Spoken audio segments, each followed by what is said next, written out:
ఆండాల్ దివ్య తిరువడిகளே శరణం. కాశ్యపాన్వయ సంజాతం నారాయణ పదాశ్రితం శ్రీమన్నారాయణం వందే యతీశ్వర శ్రియాజుషం. నిన్నటి పాసురంలో అమ్మ ఆ యొక్క నందగోప భవనంలో ఉన్నటువంటి నందగోపుణ్ణి, యశోదను, శ్రీకృష్ణుణ్ణి, బలరాముణ్ణి వీళ్ళని లేపడానికి చక్కగా ముందుకెళ్ళి ఆ నలుగురిని కూడా నిద్ర లేపుదామని అనుకుంటుంది. కానీ వాళ్ళు ముగ్గురు లేచారు, కానీ మన శ్రీకృష్ణ పరమాత్మ మాత్రం ఇంకా పడుకునే ఉన్నాడు అనమాట.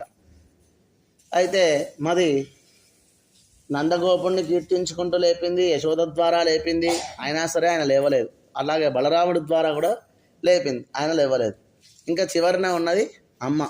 ఆ నీలాదేవిని ఈరోజు నిద్ర లేపుతుంది.